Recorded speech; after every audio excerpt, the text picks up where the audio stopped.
Sahur, sahur, sahur, sahur. Oh iya, sayur. Sayur Karena biasanya Ustaz bolo hipo suruh sayur ida, bolo sayur ya penguating lo tadi biasa ti sahur iblis mata ma hari ke-15 odi mah bolo sayur. Ati karena boleh hari pita lo mau tahu orang semua antar ke sana sayur mah itu bolo sayur ya mau tuh ya talati. Hai, bismillahirrahmanirrahim. Assalamualaikum warahmatullahi wabarakatuh. Alhamdulillah, di Ustadz juga sudah ada di tempat ini. Kita kembali dipertemukan oleh Allah Subhanahu wa taala di Bingkai Ramadan yang disiarkan oleh kerjasama Poliamatov FM dan juga Cahaya FM Boalemo.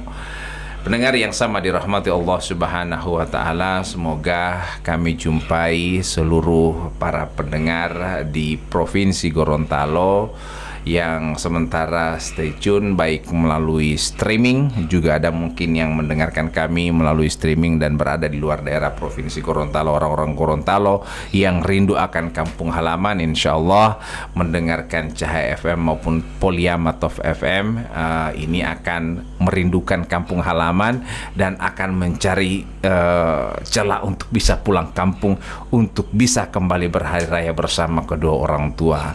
Berhari raya dengan orang tua ini nikmatnya luar biasa ya Ustadz ya. Karena memberikan senyuman kepada orang tua itu pahala yang sangat luar biasa. Artinya kemarin kita bicara tentang durhaka. Tapi bagaimana orang memberikan kebahagiaan kepada orang tua. Tapi tak tahu Ustadz ya. Hasan Al-Basri pernah berkata bahwa kalau saja memberikan senyuman kepada kedua orang tua itu adalah ibadah, bagaimana dengan berbakti? Berbuat baik. Sedangkan memberikan senyuman saja sudah ibadah. Apalagi berbakti sama kedua orang tua. Artinya mopoeng he mengodula Ustaz. Bukan kita orang bahasa bukan senyum-senyum pak orang tua, bukan begitu.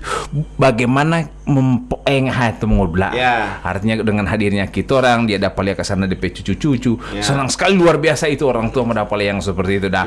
Ini didengarkan oleh saudara-saudara kita yang sementara mendengarkan streaming. Tapi tahu Ustaz belum bukan itu saat ini so. Bismillahirrahmanirrahim. Assalamualaikum warahmatullahi wabarakatuh. Waalaikumsalam. Rabbil alamin wal aqibatu lil muttaqin wala udwana illa 'alal zalimin. Asyhadu an la ilaha illallah wahdahu la syarikalah wa asyhadu anna Muhammadan 'abduhu wa rasuluh la nabiyya ba'dah.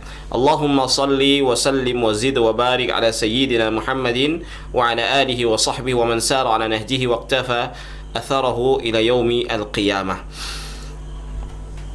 Hadirin para pendengar Poliamatov FM Gorontalo dan juga Cahaya FM Boalemo yang insya Allah kita semua dimuliakan oleh Allah Subhanahu wa taala.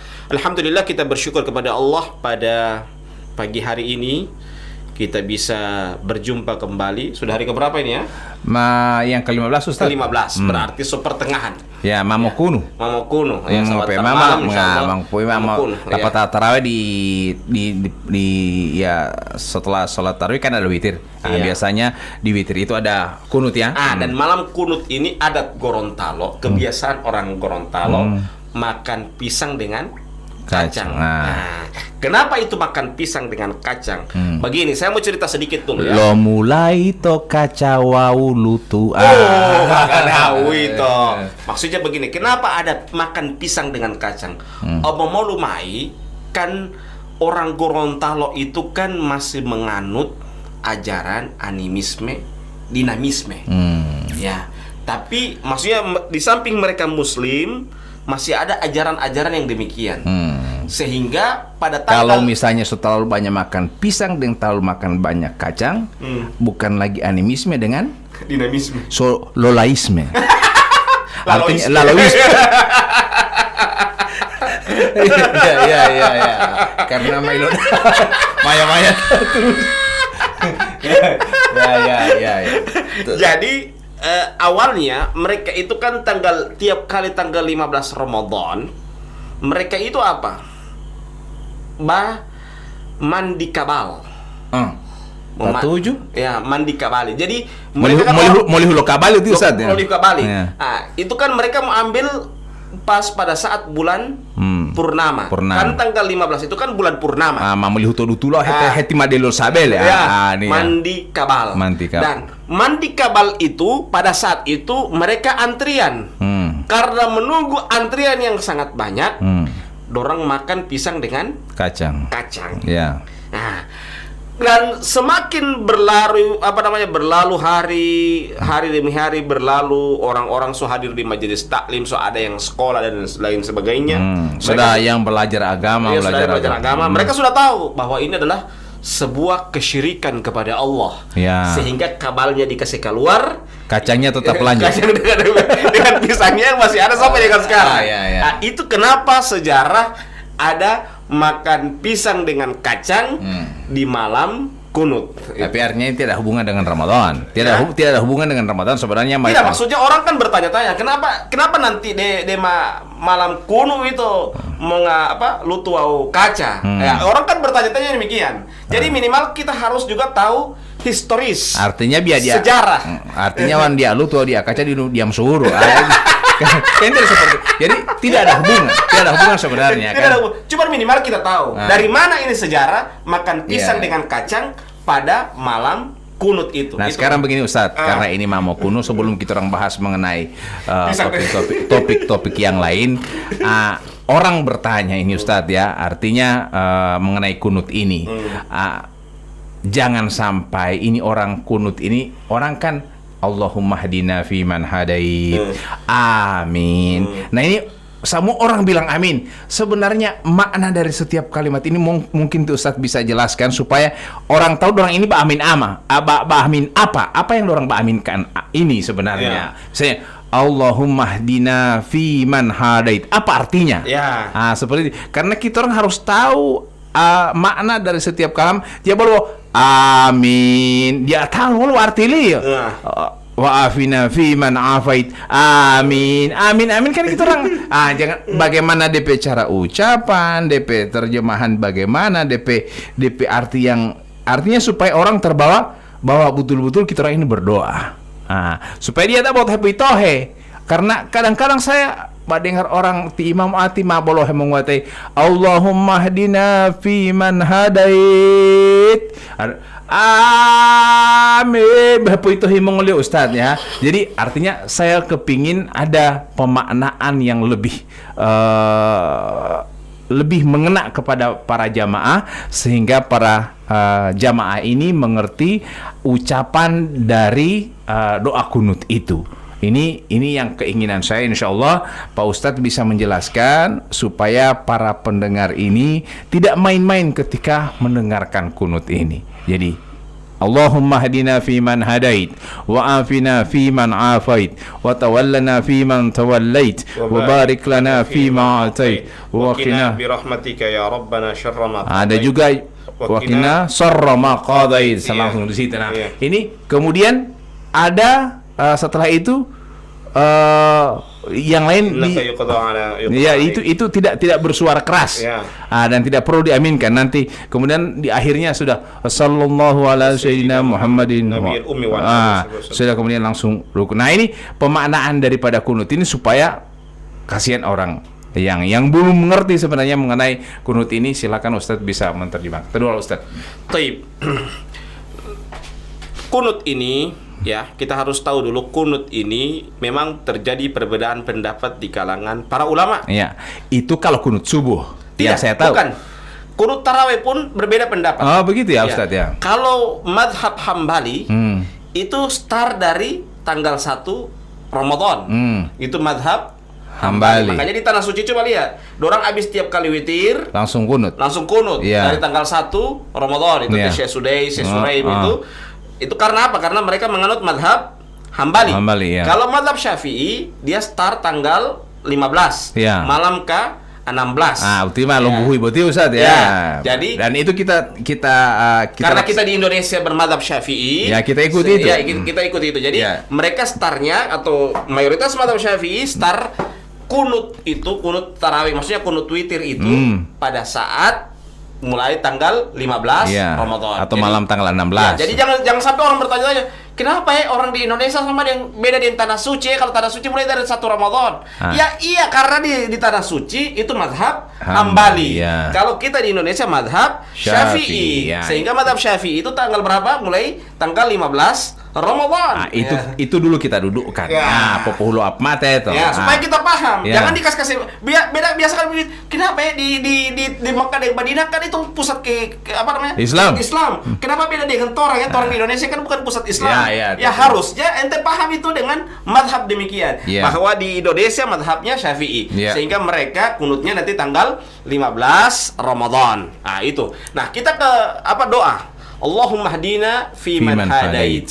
Ya Allah, berikanlah petunjuk kepada kami sebagaimana orang-orang yang Engkau berikan petunjuk. Nah, itu dulu berhenti di situ. Ya. Ya Allah, torang di doa pertama ini kita orang memohon petunjuk dari Allah Subhanahu wa taala. Artinya amin. Oh, tahu butuh happy amin. Jadi kita orang ini jangan sampai sistem lo Belanda. Mana sistem perdomen gitu. Itu perdomen lo. Ya, artinya kan kita orang jangan sampai orang tidak tahu ini ya. Jadi apa yang dibacakan mulu amin terus. Sistem Belanda itu perdomen. Dia tidak tahu ini yang perdomen. Allahumma hdina fi man hadaiti. Allah berikanlah petunjuk kepada kami ya. Jadi usahakan yang dibacakan oleh imam minimal kita tahu artinya. Jadi kita aminkan ya, kita tahu maknanya. Seperti tadi di zaman Nabi kan pernah ada orang yang memberikan salam kepada Aisyah. Dia kasih keluar ini lam, bukan assalamu alaik tapi assamu alaik. Ya, kecelakaan bagimu. Maka hal itu ditanya kepada Nabi. Nabi mengatakan apa? Jawab dengan waalaikum. Waalaikum itu maksudnya apa? Tergantung DP maksud. Kalau DP maksud buruk Pak ente, Pak ente Allah buruk. Kalau DP maksud baik Pak ente, Pak ente Allah baik. Itu maksudnya dia jawab dengan waalaikum. Nah, begitu juga ini. Jangan sampai ketika kita membaca Quran kita hanya mengaminkan tapi kita tidak tahu maknanya. Itu pentingnya kita harus mengetahui makna-maknanya. Jadi Allahumma hdina fi man hadait artinya adalah ya Allah berikanlah petunjuk pada kami sebagaimana Engkau memberikan kepada orang-orang sebelum kami petunjuk. Itu. Yang kedua, Allahumma hadina fi man hadait wa afina fi man afait. Dan berikanlah kesehatan kepada kami, afiah, kesehatan sebagaimana Engkau berikan kesehatan kepada orang-orang sebelum kami. Apalagi puasa adi. Harus afin nabi itu amin. Memang kita orang khusus berdoa di situ. Papatan mah popongotol di malam puasa kan Ustaz ya. Jadi diberikan petunjuk, kemudian diberikan kesehatan. Luar biasa ini doa ini. Jadi kalau kita orang tidak khusus mengaminkan ini, kita orang hanya bermain, ideal mah mau tapu. Makanya mazhab Syafi'i itu agak tegas masalah kunut subuh ini. Tegasnya bagaimana? Kalau kunut subuh mereka menganggap ini kunut subuh ini termasuk apa? Sunnah ab'ad. Sunnah ab'ad itu maksudnya apa? Ketika dia tinggalkan, maka dia harus sujud sahwi. Karena dia bagian dari sholat, dianggap dari sunnah ab'ad. Ketika dia tinggalkan, dia harus sujud sahwi. Sama dengan meninggalkan rakaat-rakaat sholat. Sama dengan dia kelebihan rakaat atau kekurangan rakaat. Dia harus sujud sahwi. Itu betapa perhatiannya madhab Syafi'i terhadap kunut subuh atau terhadap kunut itu. Wa afina fi man afait wa tawallana fi man tawallait. Dan peliharalah kami sebagaimana Engkau memelihara orang-orang sebelum kami. Tunggu dulu ini Ustadz, ini doa luar biasa ini. Sedangkan pelihara orang tua saja kita orang so senang sekali. Bagaimana orang tua memelihara kita orang? Apalagi Allah yang menjaga, Allah yang memelihara. Ini luar biasa sekali ini doa ini. Jadi jangan main-main di kunut. Doa-doa yang disampaikan oleh imam ini bukan doa sambarang doa, dan ini sudah di. Apalagi amin, amin. Jadi itu. Jadi Allahumma hadina fi man hadait, petunjuk, kemudian kesehatan, dan keafiatan, kemudian wabarik lana fima a'tait, dan berikanlah keberkahan apa yang Engkau telah berikan kepada kami. Itu jadi berkah.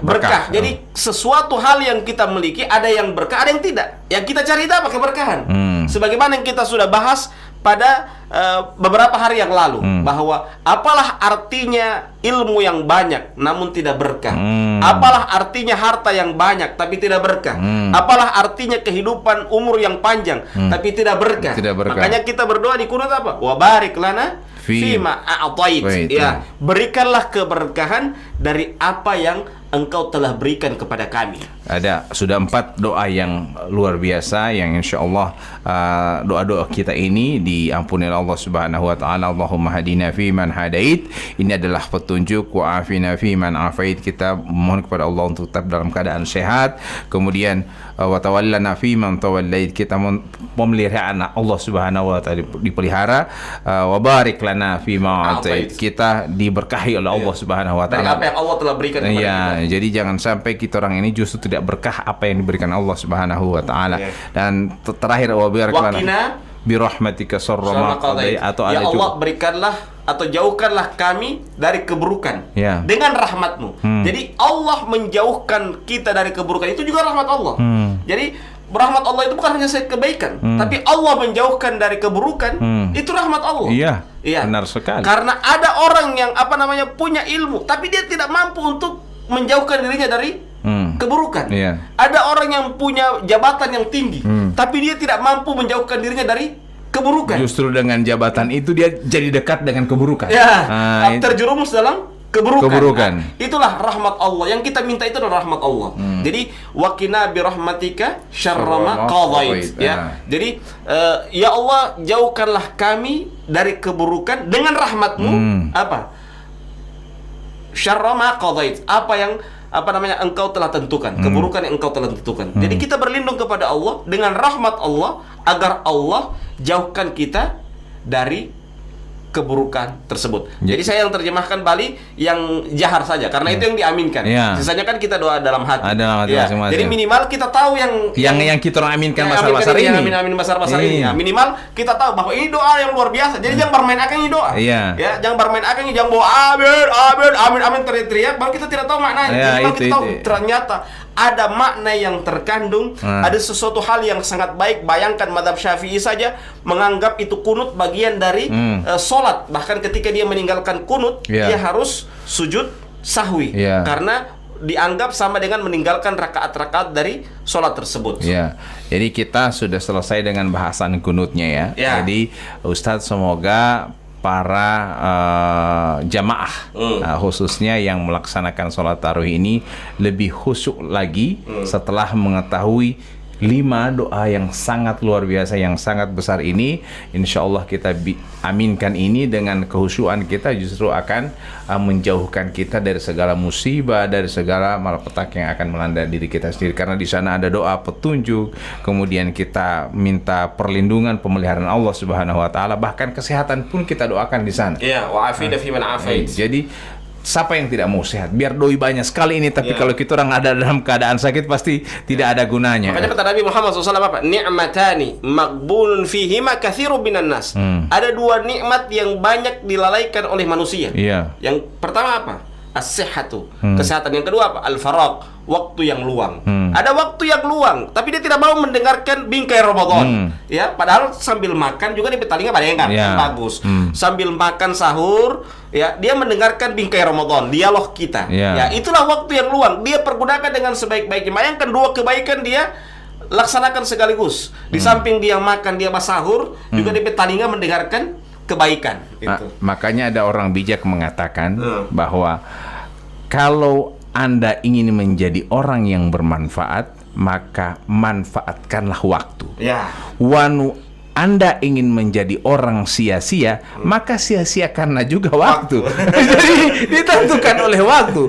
Makanya waktu yang diberikan ini sudah di agama kita ini semuanya sudah diatur. Jadi waktu dengan kesehatan ini adalah yang kadang-kala dilipakan oleh manusia. Orang mau pikir bahwa boti rezeki boti pemuhaling atau doi. Padahal rezeki juga itu kesehatan. Berapa banyak orang yang banyak uang Bompuli tato umah mana ada dokter ini, mana ada luar negeri, mana ada sembuh. Tidak sembuh. Dia bawa penyakit, bompuli todoi, dia bawa mailate. Akhirnya kan begitu kan, habis uang meninggal dunia juga. Jadi tidak ada apa-apa. Jadi ini kesehatan luar biasa sekali. Kita jangan pandang enteng dengan betapa luar biasa Allah memberikan nikmat kepada kita dengan kesehatan ini. Jadi wanu usah sehati popohunalo puasa. Puasa pi ilio, puasa nunulio dia tabia. Ini kita gunakan luar biasa waktu. To usahati kita gunakan. Artinya gunakanlah waktu sehatmu sebelum datang. Waktu sakitmu. Ya, iktanim khamsan qabla khamsin. Ya, pergunakan yang 5 sebelum yang 5. Nah, walau itu Ustaz. Jadi itu termasuk sehat sebelum datang sakitmu. Jadi waktu luangmu sebelum datang waktu sibukmu. Waktu mudamu sebelum datang waktu tuamu. Sebelum mama pang kalau uti. Ieu mas tengah mati bola ala pa menadeti apa ta menadeti makusa mamembah odeti. Itu mulai itu tol nih. Nah, itu kan artinya kadang orang pernah saya dengar dari ulama mengatakan orang itu akan dimatikan oleh Allah pada kebiasaannya. Betul. Wanuio motabia, maka insya Allah ente mati dalam keadaan sholat misalnya. Ente memberikan sedekah, jadi insya Allah akan mematikan anda dalam keadaan baik. Tapi kalau ente mau jina ambil aja motabia, ulah tolong motabia to mati atau lombang aja. Itu kalau mau pangkolama itu Ustaz ya. Jadi apakah benar ini Ustaz? Benar, karena apa namanya, Allah itu mewafatkan seseorang sesuai dengan kebiasaannya. Itu yang saya tanya. A'malu bil khawatim, dan yang menentukan dalam kehidupan itu apa? Ending kita. Bagaimana ending kita dalam hidup? Itu menentukan. Wal akhiratu khairul laka minal ula. Jadi, akhirat itu lebih baik bagimu. Dan jadi yang kita cari itu adalah bagaimana ending kita. Ending kita baik atau tidak. Walau pulih tali. Biasanya orang tua mengatakan seperti itu. Apakah husnul khotimah atau su'ul khotimah? Akhir yang baik atau akhir yang buruk? Itu menentukan. Karena pernah saya dengar dari orang tua yang mengatakan bahwa hingga dia mau memilih atau pulih tali. Itu dia mau pilih hello pada akhir-akhirnya. Yang walau buat batanga buti. Intinya apa? Mau kuliah di game. Bagaimana DP game kalau dia mau pilih hello atau pulih tali walau batanga buti. Istilahnya artinya begitu. Ketika ada orang mengatakan ente salah, ente benar. Akhirnya orang tua itu mengatakan enggak, dia mau pilih hello atau pulih tali anu walau. Biasanya orang tua seperti itu. Dan itu maknanya luar biasa Ustaz. Yang mana mampu jago-jago buti, akhirnya dia masuk kamar begitu loh orang tua itu. Bukan tidak mikir apa-apa. Enggak, dia mau pilih hello atau pulih tali iyo atau wau tabanar. Amoy itu. Ustaz. Jadi wan jail hulo delami olo yo jalali odi. Artinya begitu kan? Berarti itu sudah ada kesombongan sama diri sampai ada orang tuh bilang begitu. Demikian maksudnya bukan karena orang pebodoh ente tidak jadi begini. Kalau bukan orang pebodoh ente tidak jadi begini. Karena biasanya orang yang membodoh-bodohi orang lain akhirnya dia sok ngambil orang tua begitu. Enggak, dia mau pilih hal atau pulih tali oti. Wawang jail hulo delami olo jalali odi. Ini akhirnya kan kita subhanallah. Karena apa? Hidup itu tidak bisa menjamin. Karena roda kehidupan itu berputar, sekali-sekali di atas, sekali-sekali di bawah. Jadi kadang kala orang merasa bahwa saya hari ini sudah soleh, saya hari ini sudah berpegang dengan sunnah, belum ada jaminan bro. Hidup masih panjang, perjalanan masih panjang. Bisa jadi hari ini, makanya kata Nabi Muhammad SAW apa? Badiru bil a'mali fitan kaqita'il lailil muzlim. Hendaklah kalian segera beramal, karena akan ada fitnah. Fitnah itu seperti apa? Potongan malam. Bayangkan potongan malam itu bagaimana? Putih atau yang cahaya dapalia dianggap siang padahal malam, dianggap malam padahal siang. Ini fitnah, itu fitnah. Potongan malam, gulungan potongan malam. Orang-orang saja bisa tertipu dengan fitnah tersebut. Dan kita harus berhati-hati dengan fitnah itu. Sehingga kata Nabi Muhammad SAW apa? Dalam sambungan hadisnya, yusbihu mu'minan wa yumsi kafiran. Bisa jadi pada waktu pagi hari dia beriman, pada waktu sore hari dia kafir. Begitupun sebaliknya. Pada waktu sore hari dia beriman, pada waktu pagi hari dia kafir. Yabi'u dinahu bi'aradi minad dunya. Dia menjual agamanya dengan jumlah yang sedikit. Itu karena apa? Karena dia terfitnah. Jadi tidak ada jaminan. Kita hari ini mungkin kita adalah orang yang soleh, kita orang yang bertakwa. Ingat bahwa Allah akan menilai kita bukan dari sisi amalan. Kadang-kadang orang bangga dengan amalannya. Jadi yang kita lihat ada orang yang bayangkan dia ini seorang pezina, suatu ketika dia melihat ada anjing yang menjulurkan lidahnya meminta untuk meminta untuk air kepada wanita pezina tersebut. Bayangkan ini wanita pezina, dia turun ke dalam sumur. Dia mengambil air itu dengan sepatunya. Sepatu yang dia pakai ke tempat bar, ke tempat diskotik. Dia ambilkan itu air itu dengan dia turun ke dalam sumur, dia ambilkan air itu, dia tampung di sepatunya, kemudian dia minumkan kepada anjing tersebut. Dan apa yang terjadi? Bayangkan, hanya karena ketulusan seorang wanita pezina memberikan minum kepada anjing. Dia bukan berharap surga. hanya tulus, ketulusan. Ketulusan dia memberikan minum kepada anjing, itu menyebabkan Allah masukkan dia ke dalam surga karena dia tulus memberikan minum kepada anjing tersebut. Apalagi bakal saya buka puasa dengan tulus. Ya, apalagi itu kan buka puasa itu kan lebih mulia. Ya. Ini kita lihat kalau menurut kacamata kita kan dua-dua orang yang hina. Anjing hina, hewan yang hina.